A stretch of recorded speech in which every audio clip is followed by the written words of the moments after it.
하나님의 말씀을 보도록 하겠습니다. 오늘 하나님께서 우리에게 주시는 말씀은 누가복음 2장 40절에서 51절까지 말씀입니다. 누가복음 2장 40절에서 51절까지 말씀입니다.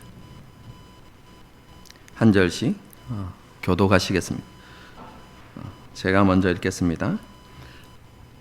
아기가 자라며 강하여지고 지혜가 충만하며 하나님의 은혜가 그의 위에 있더라.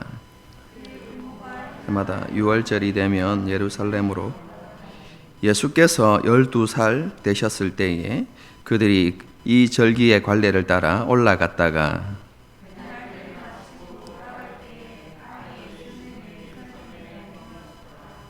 그 부모는 이를 알지 못하고 동행 중에 있는 줄로 생각하고 하룻길을 간 후 친족과 아는 자 중에서 찾되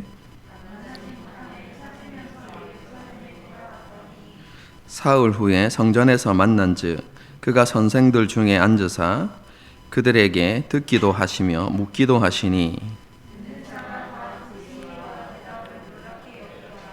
그의 부모가 보고 놀라며 그의 어머니는 이르되 아이야 어찌하여 우리에게 이렇게 하였느냐 보라 내 아버지와 내가 근심하여 너를 찾았노라.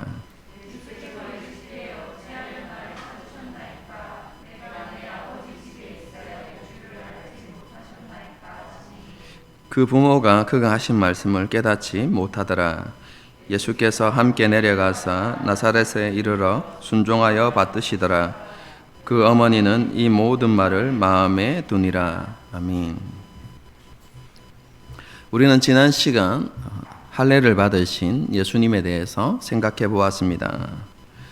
예수님께서 할례를 받으셨다는 것은 하나님의 아들이신 예수님께서 율법 아래에 있는 사람의 아들로 태어나셨다는 것을 의미합니다.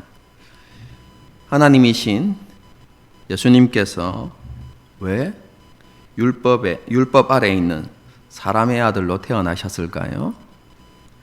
그것은 하나님의 율법을 온전히 지킬 수 없는 우리를 대신하여서 하나님의 모든 말씀, 율법의 말씀을 온전히 지키시기 위해서 이 땅에 그렇게 오신 것입니다. 그리고 우리가 받아야 하는 모든 저주를 십자가에서 받으시고 예수님의 의, 이 땅에 계실 때 하나님의 모든 말씀에 온전히 순종하셨던 그 예수님의 의를 우리 가운데 덧입혀 주시기 위해서 그렇게 율법의 아들로 이 땅에 태어나신 것입니다. 그래서 그 예수님의 그런 사역들을 통해서 우리는 하나님과 화목하게 되었고 그리고 예수님과 동등한 아들로서의 자격을 얻을 수 있게 된 것입니다. 누가복음이 예수님이 태어난 지 8일째 되던 날 할례를 받으셨다는 그 사실을 기록하고 있는 것은요, 예수님은 태어나실 때부터 율법을 온전히 지키셨다라는 사실을 분명히 보여주기 위함입니다. 이 땅에 태어나신 순간부터 십자가에 못 박혀 죽으시는 그 순간까지 하나님께서 말씀하신 모든 율법을 완벽하게 지키신 분이시다라는 것을 보여주기 위해서 누가복음이 이러한 사실들을 기록하고 있는 것이죠. 그렇게 율법을 온전히 지키신 분이시기 때문에 예수님은 우리를 율법으로부터, 특별히 더 정확하게 이야기하면 율법의 저주로부터 우리를 자유케 하실 수 있는 분이다라는 것을 우리에게 말씀해 주고 있습니다. 이러한 예수님의 온전한 율법 준수를 통해서 우리는 죄와 사망의 법에서 벗어나게 됩니다. 그리고 우리에게는 결코 정죄함이 없습니다. 하나님의 진노와 심판도 우리에게는 있지 않습니다. 이 모든 것이 예수님께서 이 땅에 오셔서 우리를 대신하여서 모든 율법을 준수하시고 우리를 대신해서 죽으셨기 때문에 우리에게 이루어진 사실들입니다. 우리는 이러한 은혜들을 기억하면서 감사와 감격을 회복하고 그리고 은혜 받은 자로서의 합당한 삶을 살아가기 위해서 노력하는 그런 우리가 되어야 할 것입니다. 이렇게 할례를 받으시고 하나님께 드려진 예수님의 성장 과정, 유아기에서부터 시작해서 12살이 되기까지의 성장 과정을 누가복음은 단 한 절로 이렇게 기록하고 있습니다. 40절 말씀입니다. 아기가 자라며 강하여지고 지혜가 충만하며 하나님의 은혜가 그의 위에 있더라. 이것은 예수님께서 신체적으로 이렇게 건강하게 자라가셨다 이런 의미가 있고요. 그뿐만 아니라 정서적으로 그리고 지적으로 그리고 영적으로도 그렇게 성장해 가셨다라는 표현입니다. 어려운 게 아닙니다. 육체적으로, 정서적으로, 지적으로, 영적으로 성장해 가셨더라 이렇게 표현하고 있는데요. 이 모든 것 위에 뭐가 있었다고요? 하나님의 은혜가 있었습니다 라고 이렇게 이야기하고 있는 것이죠. 자라면서 큰 질병이나 뭐 사고나 이런 것을 당하지 않고 이렇게 성장하신 것이 뭐라고요? 하나님의 은혜였습니다. 올바른 정서를 가지고 또 뒤에 나오겠지만 하나님께 주시는 충만한 지혜와 지식을 가지게 되어진 것들 그리고 하나님과 영적인 온전한 관계를 누리며 살아가게 되어진 그 모든 것들이 하나님의 은혜였습니다 라고 이야기하는 것이죠. 오늘 제가 강조할 내용은 아니지만 그런 것들을 비추어 볼 때요, 여러분 우리가 이 땅을 살아가는 것 자체가 하나님의 은혜임을 우리가 알아야만 합니다. 그렇죠?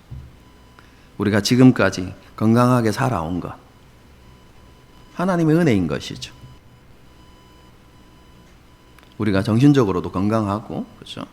여전히 하나님 앞에 나와서 예배드릴 수 있는 이 모든 것들이 뭐라고요? 하나님의 은혜입니다라는 것을 오늘 본문이 보여주고 있어요. 그렇죠? 하지만 오늘 강조점이 여기 있지 않기 때문에 더 자세히 설명드리지 않고 그냥 넘어가도록 하겠습니다. 이렇게 하나님의 은혜 가운데 성장하던 중 12살이 되신 예수님께서 12살이 되셨을 때 한 가지 특별한 사건이 일어납니다.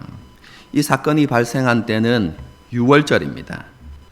요셉과 마리아는 유월절을 맞이하여서 절기를 지키기 위해서 예루살렘에 올라가셨습니다. 그렇죠? 한글 성경을 보게 되어지면 그렇죠? 이때만 예수님이 따라가신 것처럼 이렇게 생각될 수 있지만 성경이 그걸 이야기하는 것은 아닙니다, 여러분. 예수님이 항상 그죠? 부모님을 따라서 예루살렘에 올라가서 유월절 절기를 지키셨을 것입니다. 그것이 합당하죠, 그죠? 합당한 생각입니다. 그런데 12살이 되던 때에 아주 특별한 사건이 일어났다라는 것을 오늘 본문이 이야기하는 것이죠. 율법에 의하면요, 이스라엘의 모든 남자는 이스라엘의 3대 절기 뭡니까? 유월절, 그 다음에는요 초실절, 77절이라고 이야기하기도 하고 또 다른 말은 오순절이라고 이야기하는 초실절, 유월절, 초실절, 그리고 마지막 하나는 뭡니까? 추수와 관련되어진 마지막 추수와 관련되어진 장막절, 이게 이스라엘 백성들의 3대 절기인데요. 이 3대 절기는 그죠? 율법에 의하면 모든 이스라엘 남자가 하나님 앞에 나와야 된다라고 이렇게 명시하고 있습니다. 그런데 예수님 당시 모든 유대인 남자들이 이 율법을 온전히 준수했던 것은 아닙니다. 왜냐하면 그 시대의 삶의 특징 때문인데요. 여러분, 그 예수님 당시에는 이 팔레스타인 지역, 지금의 이스라엘, 여러분 그 지역을 멀리 떠나서 살아가는 사람들이 많이 있었습니다. 그 사람들을 뭐라고 부르죠? 디아스포라 이렇게 부릅니다. 그렇죠?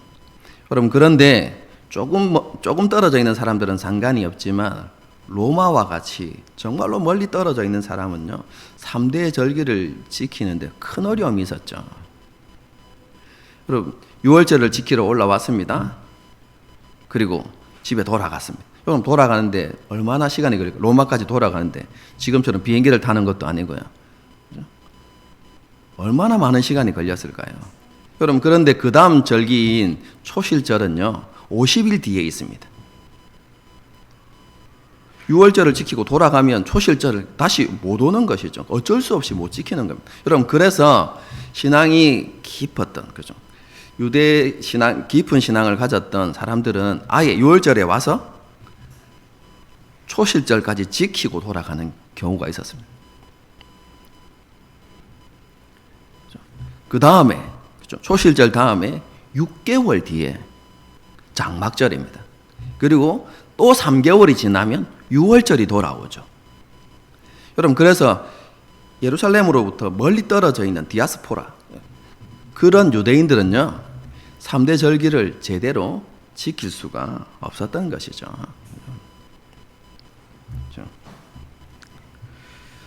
어쩔 수 없이 그렇게 되어진 것입니다. 하지만 예수님의 부모였던 요셉과 마리아는 그리 멀지 않은 곳에 있었기 때문에 절기 때마다 예루살렘에 올라가서 율법을 따라서 잘 지켜왔던 것이죠. 예수님께서 12살이 되던 그 해에도 6월절을 지키기 위해서 예루살렘으로 올라가서 그 절기를 지켰습니다. 그런데 6월절의 절기는 총, 그죠? 8일간 이루어지죠. 첫 달, 그죠? 한 해가 시작되어지는 첫째 달 14일이 6월절입니다. 그런데 6월절 절기는 그날 하루로 끝나는 게 아니라 그 다음 날부터 15일부터 무교절이 시작되어지죠. 출애굽을 기념하면서 누룩이 없는 빵과 쓴 나물을 먹는, 여러분, 그런 절기, 그죠? 그것을 지키는 절기가 무교절인데요, 7일간 이어집니다. 그래서 시작하는 첫날에 성회로 모여서 하나님께 제사를 드리고, 그리고 마지막 날 다시 모여서 이렇게 성회로 모여서 하나님께 제사 드리게 되죠. 그래서 6월절을 지킨다라고 이렇게 하면 총 이렇게 8일간, 그죠? 8일간의 기간에 걸쳐서 6월절을 지키게 되는 것이죠. 예수님의 어머니 부모였던 요셉과 마리아도 이렇게 8일간의 6월절 절기를 지키고 이제 고향으로 이렇게 다시 사는 곳으로 내려가게 되죠. 그런데 그렇게 내려가면서 예수님이 눈에 보이지 않았지만 예수님이 없어졌을 거라고 생각하지도 못한 채 그렇게 내려가게 됩니다. 그리고 하루 길을 가고 난 다음에 예수님이 보이지 않는다는 것을, 계시지 않는다는 것을 알게 됩니다. 어떻게 이런 일들이 일어날 수 있을까요? 여러분, 그것은 그 당시 문화를 이해하면 쉽게 이해할 수 있습니다. 여러분, 그 당시에는, 그죠? 가정별로, 그냥 단순히 우리가 이야기한 오늘날 핵가족이라고 이야기하죠. 부모와 자녀, 이렇게만 여러분, 예루살렘으로 올라가는 게 아닙니다. 그 당시 사회는 시족 사회이고, 그리고 가부장 제도 중심의 사회이죠. 가부장 중심의 사회입니다. 여러분, 그래서 이렇게 6월절을 지키러 올라가게 되어지면 가문 전체가 이렇게 함께 올라가게 되는 것이죠. 모든 친족들이 함께 이 6월절을 지키기 위해서 올라가게 됩니다. 특별히 그런데, 그렇죠? 이 예수님의 가문은 제사장 가문이지 않습니까? 레위 가문이기 때문에 율법을 지키는 데서 더 철저했기 때문에, 그죠? 대부분의 가문에 속한 그 친족들이 함께 이렇게 올라갔습니다. 그렇죠? 뿐만 아니라 6월절을 지키는 게 그 가문밖에 없습니까? 예수님께서 사셨던 그 동네 사람들도 함께 올라갔겠죠.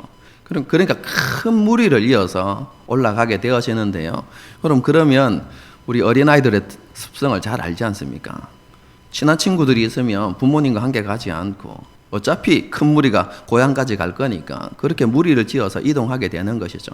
그래서 부모가 눈에 보이지 않아도 당연히 그런 어린아이 무리 속에 섞여 있을 것이다. 혹은 다른 친족과 이렇게 있을 수도 있다. 이렇게 생각하기 때문에 큰 걱정하지 않고 내려갔던 것이죠. 여러분, 그런데 하룻길을 가고 난 다음에 친족과 아는 사람 중에 찾았는데 예수님이 계시지 않았던 것이죠. 여러분, 그래서 예수님을 찾기 위해서 왔던 길을 이렇게 되돌아갑니다. 하룻길을 갔지만 예수님을 어디에서 잃어버렸는가 알 수 없었기 때문에 자세히 여러 곳을 이렇게 찾으면서 올라갔기 때문에요. 이틀이 걸렸습니다. 예루살렘으로 올라가는데. 그래서 사흘째 되던 날 성전에 계신 예수님을 보게 되죠. 그런데 그때 예수님의 모습이 어떻습니까? 선생들과, 여기서 선생들은 율법을 가르치는, 그렇죠? 율법학자들을 가리킵니다. 오늘날로 이야기하면 석학들이라고 생각하시면 되겠습니다. 그럼 정말로 율법에 대한 조예가 깊은 그런 율법학자들과 함께 토론을 하고 계셨는데요. 여러분, 여기에서 토론을 하셨다는 것은 예수님이 여기 앉으시고 또 율법학자들이 빙 둘러 앉아가지고, 그렇죠? 율법학자들이 이렇게 이야기하면 또 다른 율법학자들이 이렇게 이야기하고, 그러면 예수님이 또 질문하시기도 하고 대답하시기도 하고, 이런 개념이 아닙니다, 여러분. 예수님을 중심으로 딱 두고 모든 율법학자들이 쫙 둘러서서 예수님에게 질문하고 예수님이 대답하시고, 예수님이 질문하면 율법학자들이 대답하시고, 예수님을 중심으로 율법학자들이 지금 토론을 하고 있었다라고 이렇게 이야기하는 것입니다.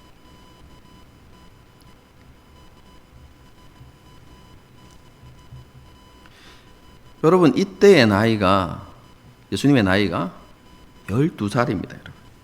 여러분, 이것은 예수님께서 그 당시 유대 사회에서 인정하는 성인이 아니었다라는 표현입니다. 여러분, 그 당시 유대 사회, 오늘날에도 똑같습니다. 여러분, 아이가 자라서 성인이 되는 나이 13살입니다. 13번째 생일을 맞이하게 되면 그 아이가 성인으로서 인정을 받게 되어지는데요. 여러분, 그래서 그 성인이 되는 때는요, 오늘날 유대인들도 아주 큰 행사를 치르게 됩니다. 정통 유대인들은요, 아주 큰 호텔이나 이런 데서 홀을 빌려서요, 거기에서 행사를 합니다. 아이를 축복하고 잔치를 하는 것이죠. 여러분, 그러면서 그 아이에게 주는 게 있습니다. 그게 뭐냐면 두루마기입니다. 그래서 이제부터 너는 말씀 맡은 자가 되었다, 혹은 너는 이제부터 율법의 아들이 되었다라는 것을 인식시킵니다.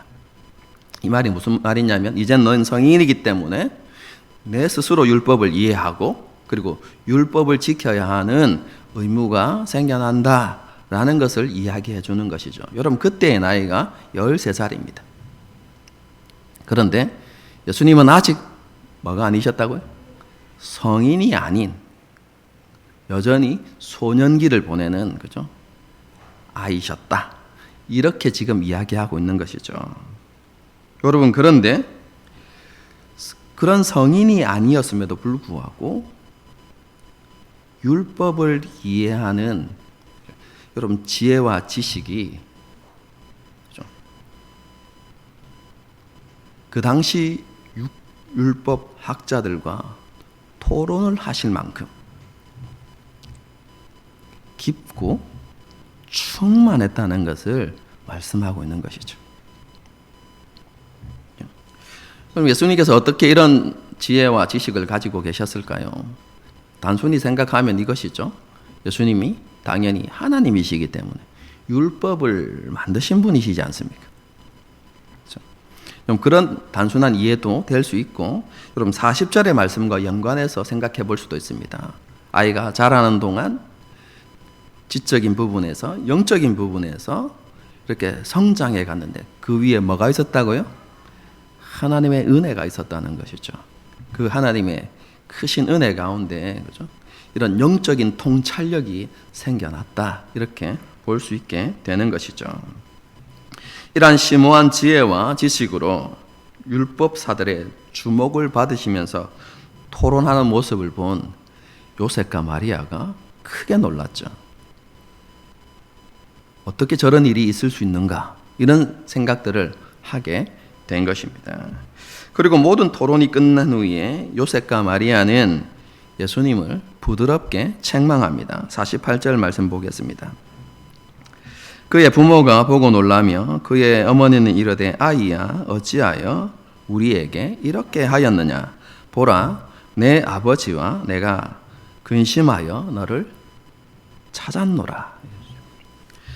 여러분, 이런 책망은요, 어떻게 보면 부모의 입장에서는 당연한 것일 수 있지 않습니까?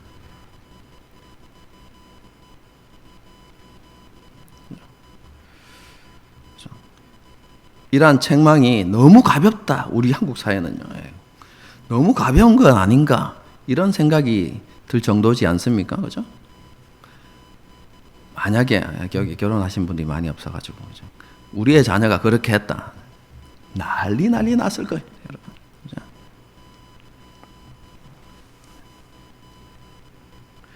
여러분, 그러면 이런 부모의 책망에 대해서 아들이셨던, 자녀이셨던 예수님의 반응은 어때야 됩니까?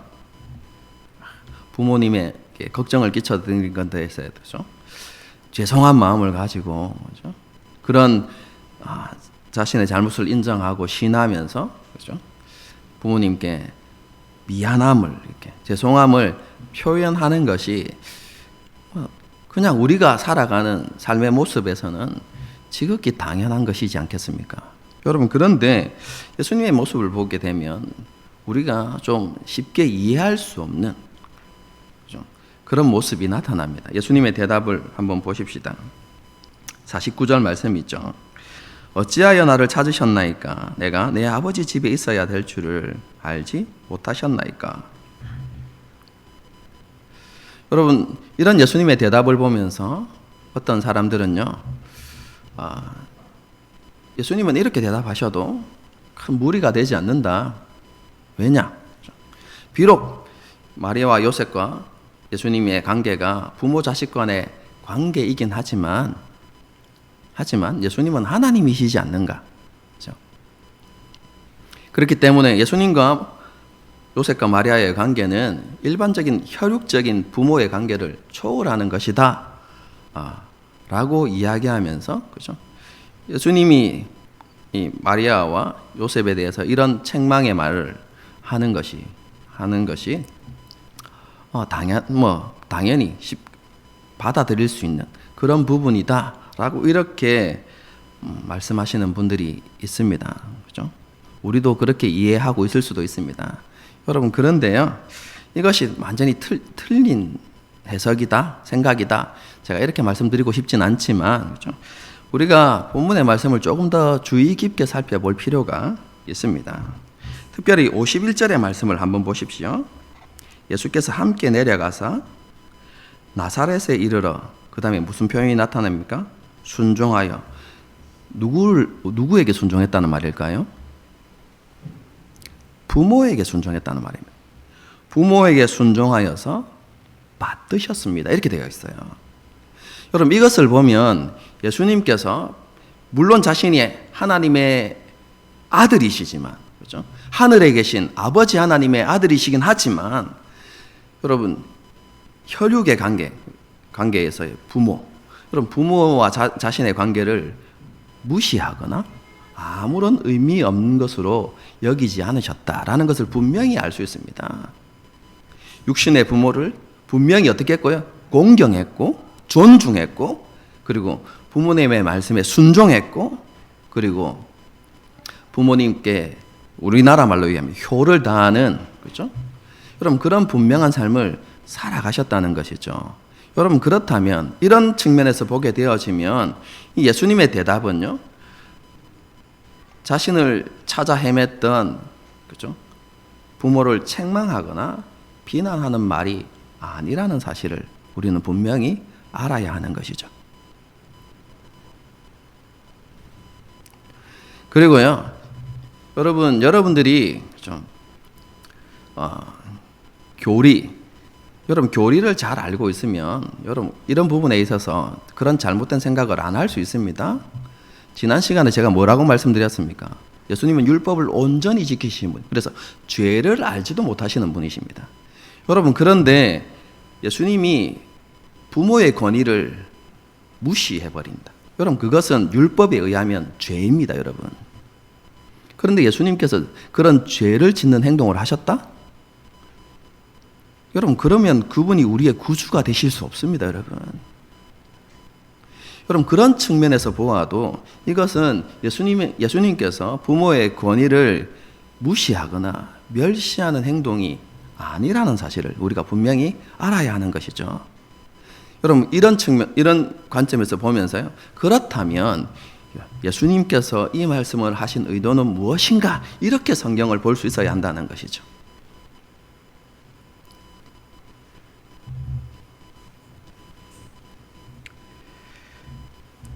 여러분, 예수님께서 요셉과 마리아에게 이런 말씀을 하신 이유가 무엇일까요? 여러분, 결론부터 말씀드리면 이 말씀을 통해서 예수님께서는 요셉과 마리아가 반드시 깨달아야 하는 부분이 있음을 지금 말씀해주고 있는 것입니다. 요셉과 마리아가 어떤 사람들이죠?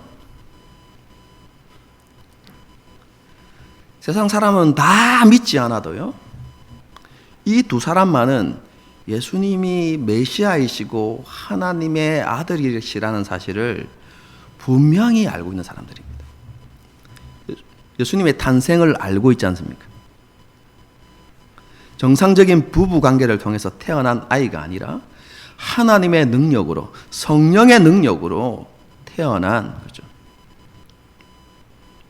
그리고 예수님께서 보내시는 자기 백성의 죄를, 자기 백성을 그 죄로부터 구원하여 내실 분으로 하나님께서 보내시는 메시아라는 사실, 그리고 예수님이 하나님의 아들이라는 사실을 누구보다도 확실하게, 분명하게 경험해서 알고 있는 사람이 요셉과 마리아입니다. 여러분, 그런데 10년이 넘는 세월이 지나면서 이러한 확신이 더 깊어진 것이 아니라 점점 희미해져 갔던 것 같습니다. 10년이 넘는 세월 동안 예수님을 양육하면서 예수님의 존재, 그리고 예수님이 어떤 일을 위해서 오셨는가에 대한 생각들은 점점 희미해져 가고, 그냥 일반적인, 그죠? 자녀를 향해서 가지는 부모의 생각, 태도가 점점 익숙해져 버린 것이죠. 그죠? 예수님이 어떤 분이신지, 그리고 예수님께서 어떤 일을 위해서 이 땅에 오셨는지에 대한 그런 깊은 이해와 그런 생각들이 없었다는 것입니다. 여러분, 요셉과 마리아가 예수님을 책망하던 내용을 보면요, 이런 그들의 생각들이 잘 나타납니다. 49절 중간 부분을 좀 보겠습니다. 네. 보라. 그죠? 그 다음에 뭐라고 되어 있습니까? 내 아버지와 내가 근심하여, 이렇게 되어 있어요. 여러분, 마리아는요, 예수님을 책망하면서 요셉이 예수님의 아버지라는 사실을 강조하고 있습니다. 여러분, 그리고 난 다음에 예수님의 대답은요, 하나님이 내 아버지라, 그래서 요셉이 아버지라는 사실과 하나님이 내 아버지라는 사실이 대비되어서 나타나고 있다는 것이죠. 여러분, 마리아의 책망은요, 예수님의 행동이 부모의 믿음을 깨뜨리는 행위다라는 사실을 지적하면서요, 예수님께서 요셉의 아들이라는 신분을 망각해버렸다는 것입니다. 여러분, 그것에 대해서 책망하는 내용입니다. 이런 마리아의 지적을 들으시고 예수님께서는요, 요셉과 마리아가 잊고 있었던, 그리고 점점 희미해져 가고 있었던 중요한 사실에 대해서 언급하시는 것이죠. 이것을 풀어서 설명하면 이렇습니다. 아버지와 어머니는 지금 저를 생각할 때 우리의 자녀라는 것을 우선적으로 생각하고, 제가 하늘에 계신 아버지 하나님의 아들이라는 사실에 대해서는 깊이 인식하지 못하시는 것 같습니다. 저와 아버지와 어머니가 비록 부모와 자녀의 관계인 것은 맞지만, 저에게는 더 우선적인 관계가 있습니다.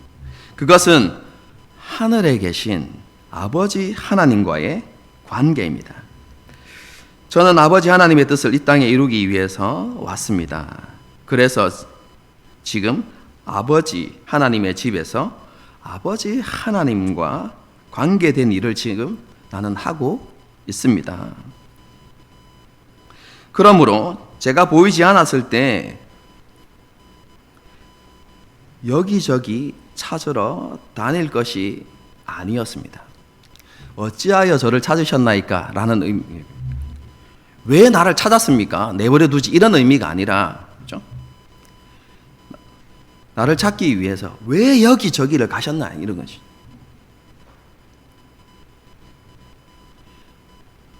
그렇게 다른 곳을 찾으셔야 하는 것이 아니라 당연히 제가 어디에 있다는 것을 알고 있어야 한다는 말입니까? 이 성전에 있다는 것. 보이지 않았을 때, 아, 성전에 있겠구나 라고 그렇게 생각할 수 있어야 한다는 것입니다. 왜요?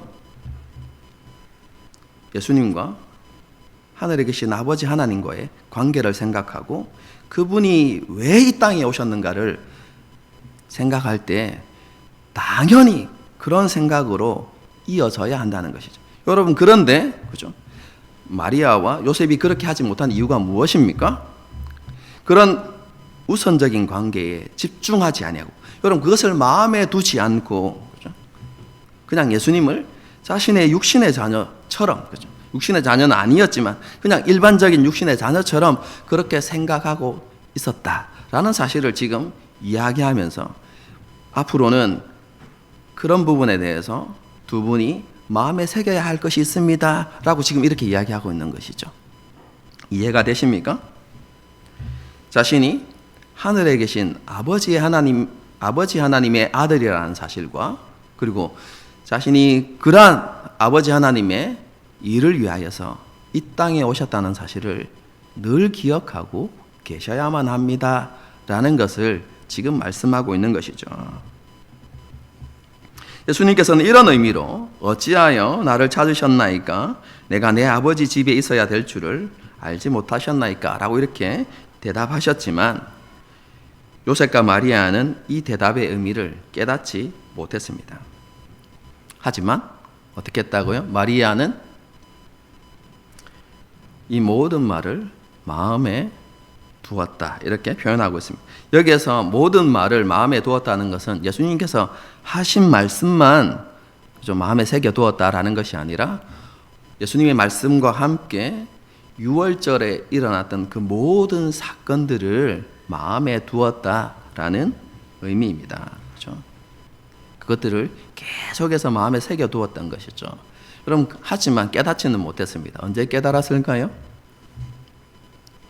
예수님께서 부활하신 이후에, 그리고 오순절에 성령 강림을 경험한 이후에 여러분, 그 모든 예수님의 말씀들을 깨닫게 되죠. 아, 그때 이것을 말씀하신 것이구나. 아, 그래서 그때 예수님께서 이렇게 행동하신 것이구나 라는 것을 알게 되었다는 것이죠. 오늘 본문의 내용이 이런 것들을 지금 말씀하고 있습니다. 우리는 오늘 이런 본문을 말씀을 통해서 우리의 모습과 삶을 돌아볼 수 있어야 할 것 같습니다. 특별히 요셉과 마리아의 모습을 통해서 우리가 이 세상에서 정말로 그리스도인으로 합당한 삶을 살아가고 있는지, 그런 부분에 대해서 깊이 생각해 보아야 하겠습니다. 세상의 분주함에 쫓겨서 살아가다 보면요, 우리는 우리의 정체성을 잊고 살 때가 많지 않습니까? 우리가 누구인가에 대해서 잊고 살 때가 많죠. 그리고 우리의 비전이 무엇인지, 그죠? 우리의 사명이 무엇인지, 여러분 이것들을 깨닫지 못한 채, 그죠? 소명 의식도 없이 그냥 살아갈 때가 많이 있지 않습니까? 우리가 세상에 속한 사람이 아니라 하나님께 속한 사람이라는 그런 의식 없이, 그죠? 그런 생각 없이 살아갈 때가 많이 있지 않습니까? 하나님의 백성, 하나님의 자녀, 그리스도인의 삶이 무엇인가, 이런 것들을 고민하지 못한 채 그냥 하루하루 쫓기는 삶을 살아갈 때가 많은 것이죠. 비전과 사명을 잃어버린 채 아무런 소명의식 없이 그렇게 살아가는 우리의 모습을 너무나 자주 발견하게 되는 것이죠. 여러분, 왜 우리가 이 땅에서 그런 삶을 살게 될까요? 여러분, 그 중요한 이유는요, 하나님의 말씀을 우리의 마음에 새기고 묵상하는 일을 게을리하기 때문에 그런 것입니다. 여러분, 이런 경건의 훈련 없이는 우리는 세상이 이끄는 대로 살아갈 수밖에 없습니다. 여러분, 그렇게 살다 보면 세상의 가치관을 따라서 살게 되어지는 것이죠. 무엇이든지 세상의 기준을 가지고 보고 판단하게 되어지고, 그리고 세상의 가치를 가지고 나와 다른 사람을 이렇게 비교하는 그런 삶을 살게 되는 것이죠. 여러분, 이러한 것들이 원망과 불평의 삶을 살게 되는 이유가 되는 것입니다. 우리는 비록 이 세상을 살아가지만 이 세상에 속한 사람들이 아니라 하나님과 예수님께 속한 사람들임을 분명히 인식하고 살아가야만 합니다. 그리고 하나님과 예수님의 비전, 그 비전이 우리의 비전이 되어야만 합니다. 여러분, 비전과 사명 그리고 소명에 대해서 그리스도인들이 잘 알지 못하고 혹은 헷갈려하는 경우들이 많이 있는데요, 성경이 우리에게 가르치는 바는요, 그리스도인의 모든 비전은 하나다라는 것을 이야기합니다. 그리스도인에게 비전은 다를 수 없습니다. 예수님과 하나님의 비전이 곧 그리스도인의 비전이 되어야만 합니다. 왜요? 우리가 예수님을 뭐라고 고백하죠?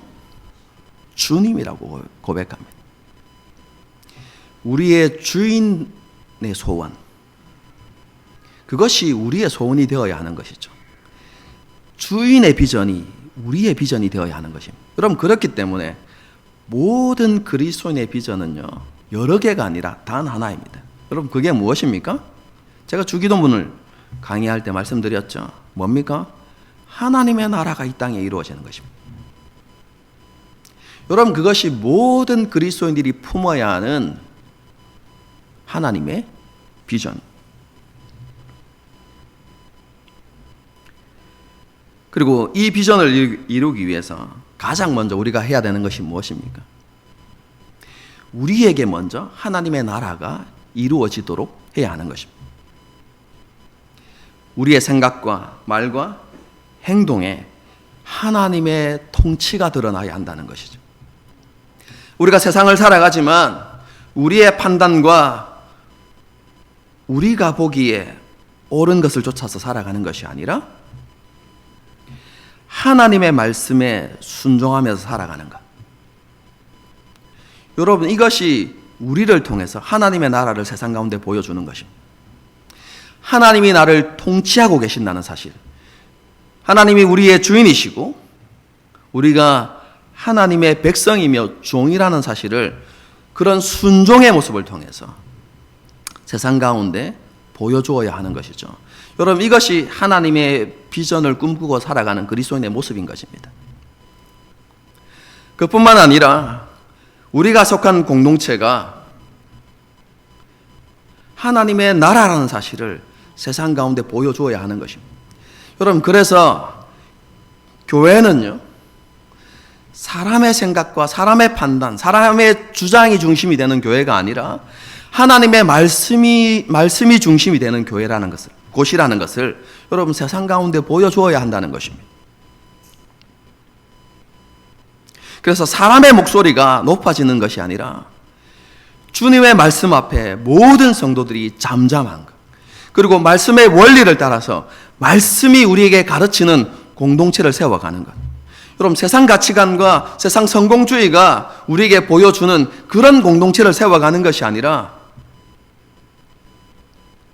이런 세상의 흐름과는 전혀 다른 하나님께서 통치하고 계신 공동체, 말씀이 중심이 되어지고 말씀의 원리를 따라서, 그렇죠?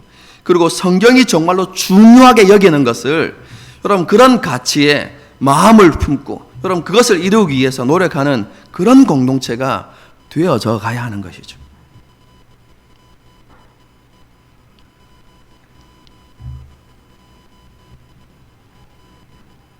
그래서 그리스도인은요, 자신의 개인의 삶에 하나님의 나라가 임하도록 노력해야 하고, 자신이 속한 공동체가 하나님의 통치가 임하는, 하나님의 통치에 순종하는 그런 공동체가 되도록 하기 위해서 헌신하고 노력해야 하는 것이죠.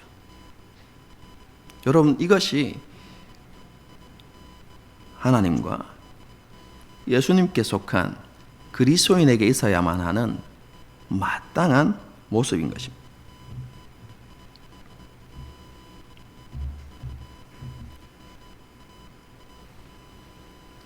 그리고요, 분명한 소명의식이 있어야 하는 것이죠. 소명의식이 무엇입니까? 우리가 하나님의 비전을 이루기 위해서 부름받은 사명자다. 선교사와 목회자들만이 사명자가 아니라 모든 그리스도인이 하나님의 비전을 이루기 위해서 부름받은 사명자다. 내가 그것을 위해서 부름받았다. 라는 이 소명의식을 가지고 이 세상을 살아가야 하는 것이죠. 이런 건강한 소명의식을 가진 그리스도인은요, 자신의 모든 삶, 지금 다니고 있는 직장이나 학교, 인간관계, 이런 모든 것들이 하나님과 관계된 것이다 라는 확신 가운데서 살아가게 됩니다.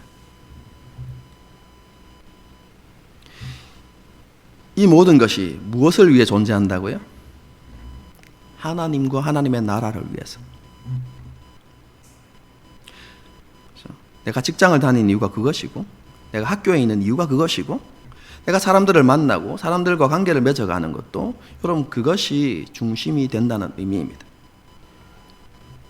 여러분, 그렇기 때문에요, 우리는 우리의 모습을 잘 돌아봐야만 해요.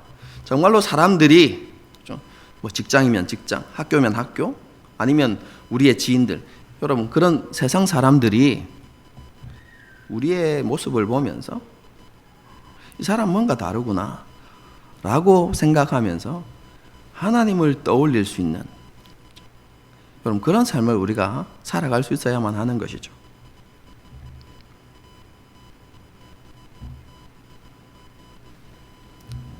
직장이나 학교, 인간관계 속에서, 심지어는 SNS 계정을 통해서도 그것을 딱 바라볼 때, 이 사람은 다른 사람이구나 라는 것이 보여져야 한다는 것이죠. 만일 그러한 것들을 통해서 이 사람 우리와 별 다를 게 없네, 여러분 그렇게 생각한다면요, 우리가 이 땅에서, 그죠, 비전을 망각한 채 소명의식 없이 살아가고 있다는 것이죠.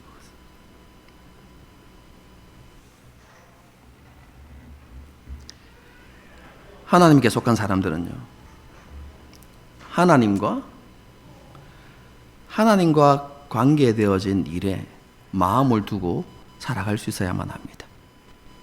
여러분, 제가 오늘 본문 말씀 때 자세히 설명드리진 않았지만 내 아버지의 집이라는 것은 단순히 성전을 가리키는 게 아닙니다.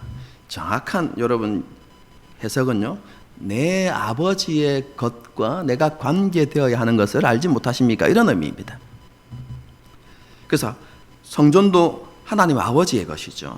그리고 성전에서 이루어지는 여러분 그 모든 일들이 뭡니까? 하나님 아버지의 것입니다.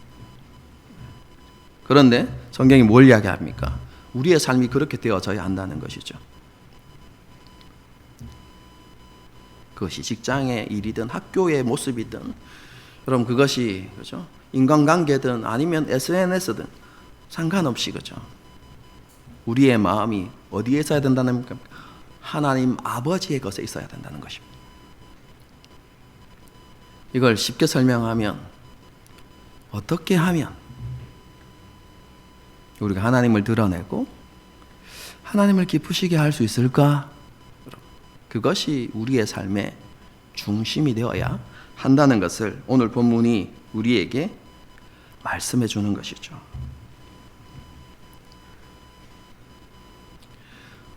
정말로 건강한 영성을 가진 그리스도인은요, 하나님의 말씀을 자신의 마음에 두기를 기뻐하고 그것을 갈망해야 합니다.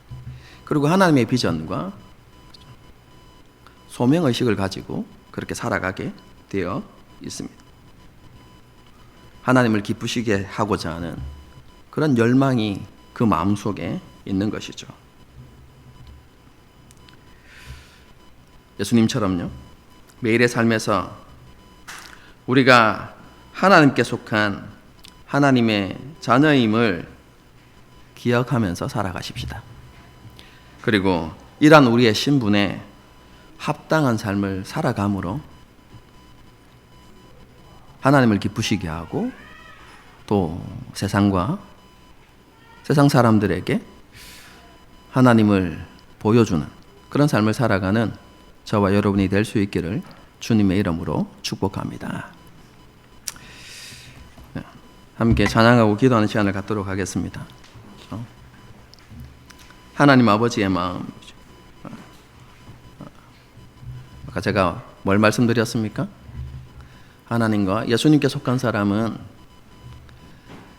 그 마음을 어디에 두어야 한다고요?